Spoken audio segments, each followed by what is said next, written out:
Welcome back to Turning Hard Times into Good Times. I'm your host, Jay Taylor, and I'm really pleased to have with me for the first time Craig Huey. Craig is the author and publisher of the Huey Report and Reality Alert newsletters, and a frequent guest on television, including Fox. He is also the president of CraigHuey.com, JudgeVoterGuide.com, and ElectionForum.org. That's his popular website that shows more than 500,000 conservatives how to vote their values, as well as other conservative websites.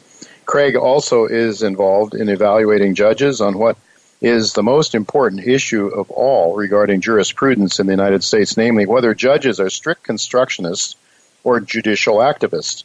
For those of us who think our founding fathers wanted us to take what they said literally, as opposed to the activist judges who become more like politicians and lawmakers from the bench than judges of existing law, Craig's evaluation of judges on that basis is, I believe, a most important service that he provides. The main reason I wanted to have Craig on the show today, though, however, was to talk about his new book, The Deep State, 15 Surprising Dangers You Should Know. This book has been described as the definitive guide to what the deep state is and how to drain the swamp. So, Craig, I'm really glad to have you on. Thanks for joining me today. Jay, it's great to be with you. And, the whole issue of the deep state is something everybody really needs to have an understanding of. And there's a lot of misunderstanding. No, for sure. And I mean, for the most part, most people probably just think that's just some right-wing political slogan or whatever. But, it's interesting to note. I think what we hear a lot about is fake news, right? Fake news. Fake news Right. was a term that I think President Obama first used to describe Fox. But anyway, we'll leave that aside now. What I wanted to ask you about, Craig, we want to talk about this book, The Deep State, of course. But, last weekend, or this past weekend, I was at a Google bookstore on Columbus Circle in New York City. And I didn't, funny thing, I didn't see your book displayed prominently there, Craig. I wonder why. Well, you know what? Google does not like me, and the establishment does not like me. And so, no. The book's available on Amazon. We have a special website set up for it. And we're living in fear of even Amazon maybe taking it off Amazon at some point. But, when I sat down and I started writing this book, I've got several new books on the way, but I wanted this to be out right away because there is this feeling that it might be a conspiracy theory that there's a deep state. It might be something that's right-wing that's talking about the deep state. And the progressive left and the socialists, the socialists say there is no deep state. And so I wanted to show people two things: what the deep state was, where it came from, and how it affects us today. And then number two, those that have collusion with the deep state, those who collude with the deep state to make it so powerful and so acceptable to the media and to society and to the politicians.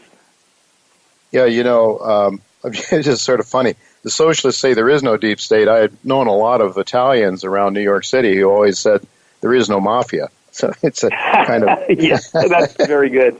Maybe it's because they are the deep state. So, yeah. Yeah, well, here's the thing. The deep state is real, and it's affecting every listener right now. It's affecting investments. It's affecting the political direction of our nation. It's so pervasive. When you talk about the deep state, you have something that happened. And one of the reasons I wrote this book is what happened was a change in what the deep state was. So, Jay, from the beginning, there has been government and bureaucrats, and in effect, that's the deep state.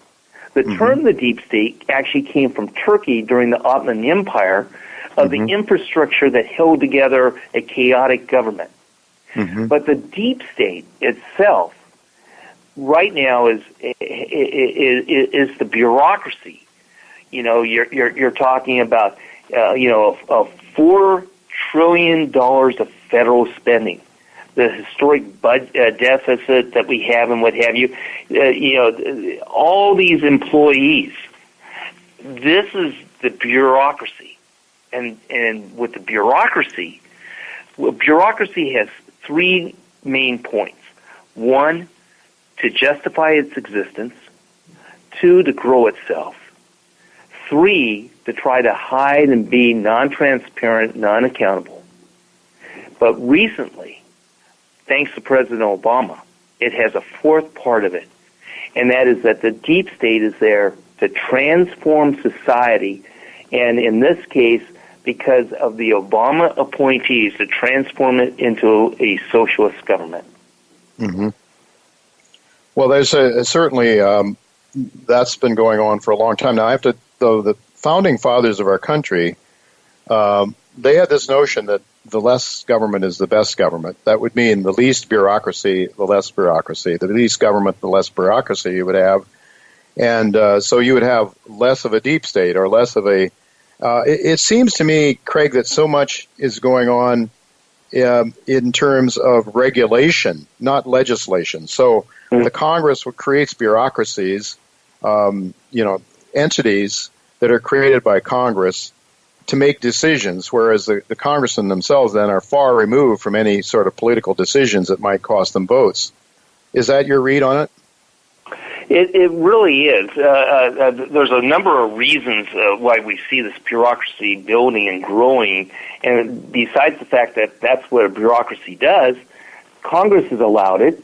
The executive branch with the president has allowed it, and basically they allow the administrative state to control and regulate, and basically it's unaccountable. Mm-hmm. And today we have the added situation that thanks to the Obama appointees, we basically have one-third of the bureaucracy at war with President Trump, one-third of the democracy that's at war with his appointees to the different cabinet posts, mm-hmm. and really, one-third of these bureaucrats are at war with the American people, because basically with leaks, with undermining policies, with actually working on political projects and working for progressive politicians while being paid by the taxpayers, that they are doing everything they can to sabotage any type of deregulation, sabotage any type of good policy that would shrink the government. And that's the problem we have with the bureaucracy today. Well, it's the bureaucracy. It's also the universities, I would suggest, because they're not even allowing conservative ideas to be aired, or certainly in a major part of our mainstream media, with the exception, at least in part, of Fox, conservative ideas are not allowed to be aired.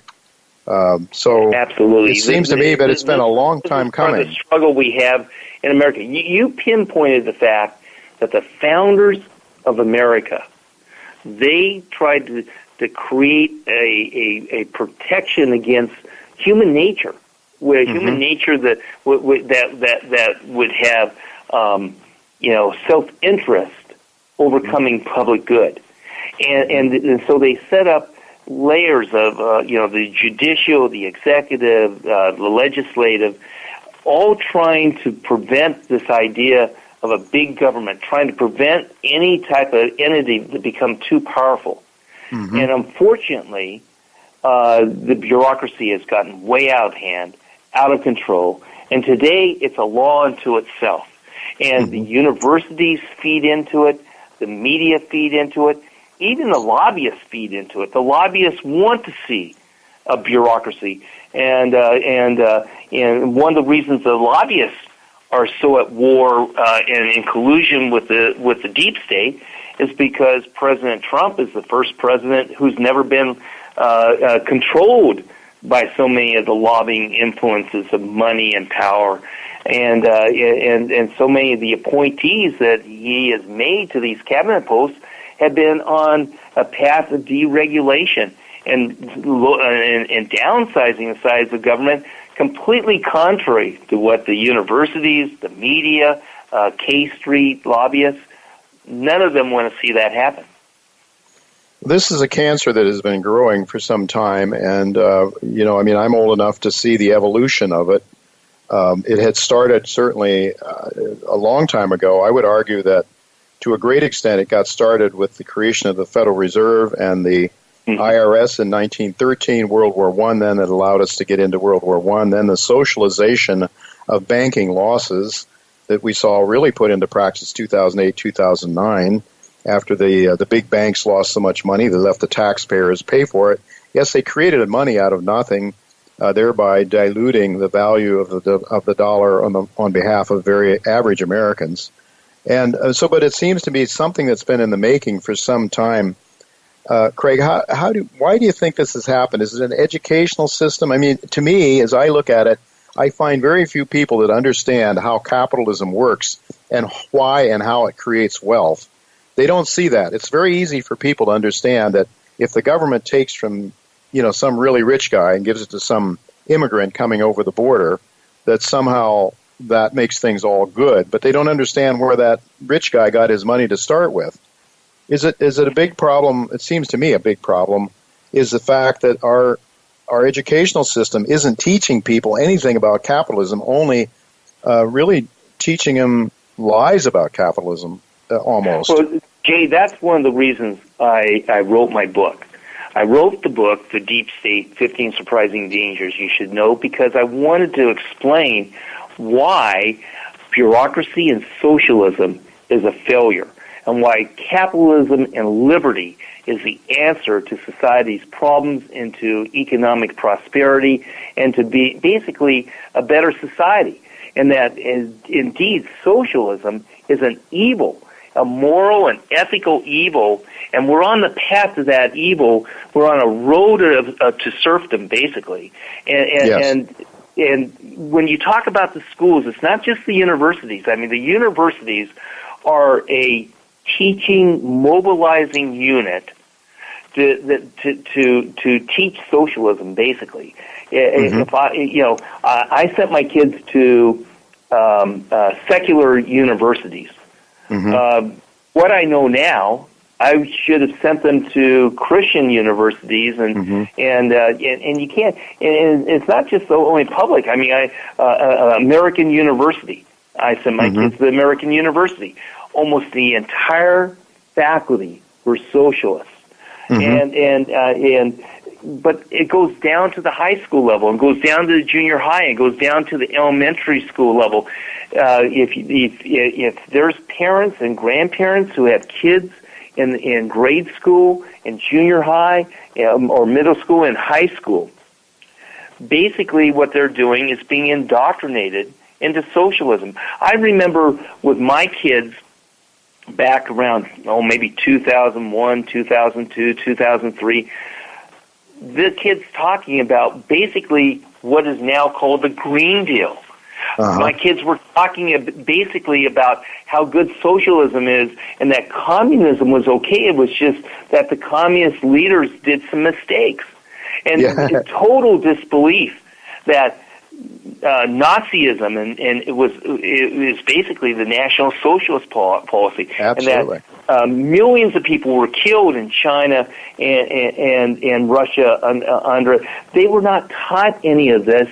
They were taught that socialism would stop the evils of capitalism. And I'm sitting back thinking, oh my gosh, now it's even worse, because what was subtle promotion of socialism 10 years ago, today it's lifted high, and basically what we're seeing is a battle today, battle of the minds on the benefits of capitalism and free enterprise versus socialism and communism.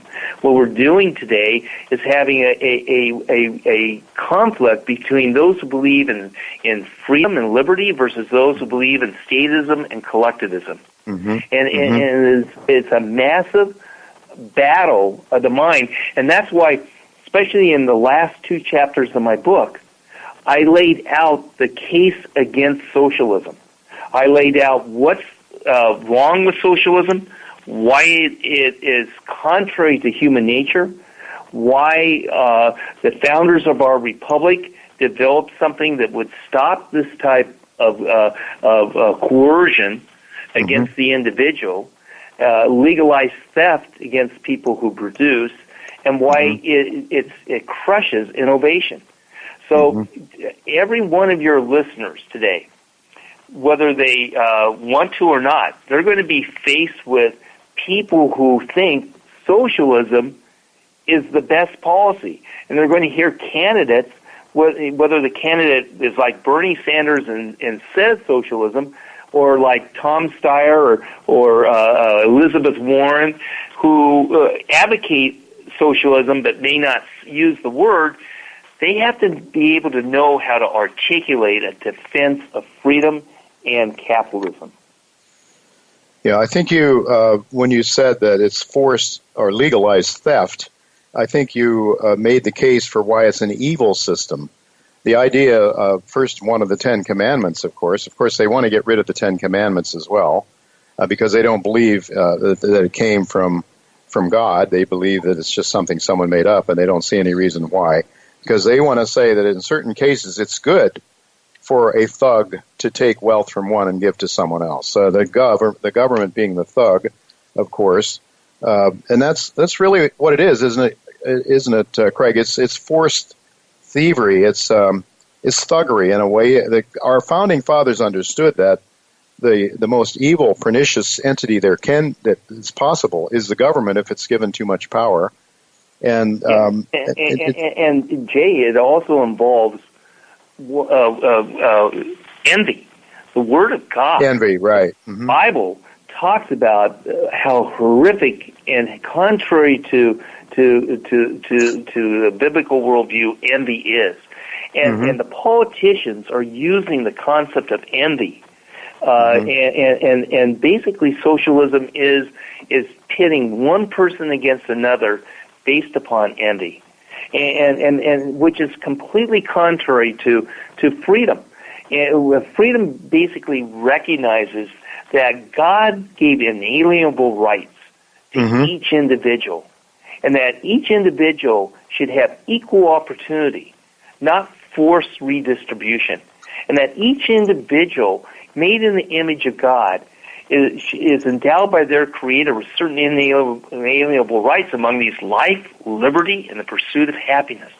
And that is the basis of our American society that gave us the greatest economic engine the world has ever seen, that people have been able to take risks, invest in companies, see those companies serve a need and grow and prosper and be able to provide services and lift people out of poverty like never before, while socialism, centralization of government, this whole idea of a society based upon envy and somebody trying to control and regulate and take from some and give to others, which is legalized theft, the legalized plunder, those societies stagnate. Those societies become battlegrounds and prisons, and you just have to look at Venezuela. Yeah. You just have to look at China. You just have to look at North Korea. You have to look at these countries, and these countries where the government controls and regulates are failures. Jay, I got back from the State Department, the Ministerial for Religious Freedom. And there we heard from over 20 people who had been persecuted for their Christian faith.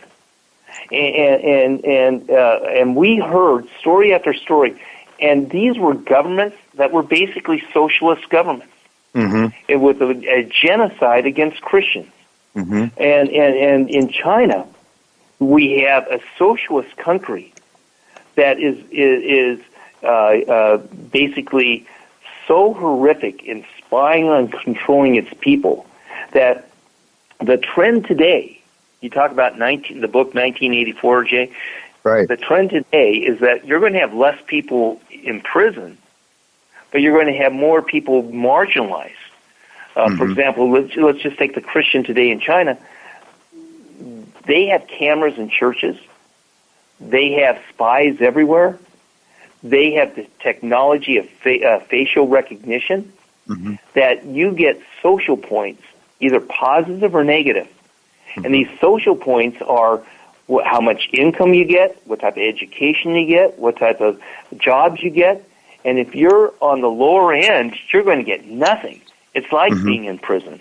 And they're controlling people in this way. And that is such a great example of why we cannot allow that to happen here in the U.S.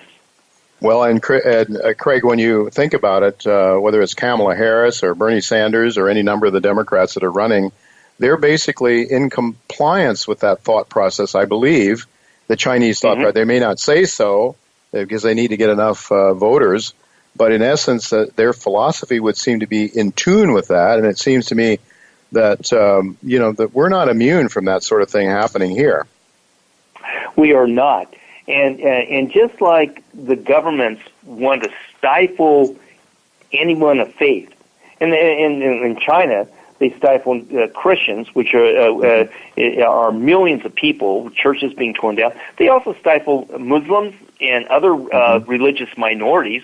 They don't want anything to compete with the government and the state and the government bureaucratic orthodoxy. And basically that's why we see here in the U.S., in the last 8 years, this massive attack on religious liberty. So in my book, I put in a whole chapter on the war on Christianity about how the government, bureaucrats, made it their purpose to be at war with Christians here in the U.S., including the judges, and how this has to be reversed, this has to be stopped. All right, Craig, with just a minute left then, what do you suggest people do? I hope they'll buy your book and read it and understand. A lot of what you're saying we've already talked about on this show. But how do we turn things around? How do we make things better? And I believe that it starts with me as an individual, treating the people around me in a Christian manner, in a manner that is like that I've learned of Christ. To the extent I can live my life that way, I will make this a better place. But beyond that, what should we be doing? Well, real quick, I think number one, if you're a parent or grandparent, you've got to protect the kids from the government schools. Number two, what we have to do is make sure Christians get out the vote. Jay, it's a sad fact that with 80 million evangelical Christians, you're just talking about evangelical Christians, 35 to 45% are not registered to vote, and 45 to 55% don't vote. So in the last election, basically what we had is 43% of those who were Christians voting and 52% not voting. And out of that 48%, 81% voted for conservative and Christian candidates. And in certain states, they have what's called ballot harvesting. It's a terrible thing. But with ballot harvesting, one person can pick up somebody else's ballot and take it to the voter registration. What I'm going around the nation talking about, that in states where it's legal, is that the pastor tells people to bring in their vote-by-mail ballot. He will help them know who to fill out for the candidates for the election, and that he will bring that to the voter registration. That will bring in millions of new voters, millions of new votes that transform our society and stop this march towards socialism. All right, Craig, we're going to have to leave it go at that. We're out of time, unfortunately. So much more to talk to you about, but thanks so much for sharing your book and your thoughts from your book with our listeners. I hope we can pick up some other time again in the future, perhaps. Great. Thanks,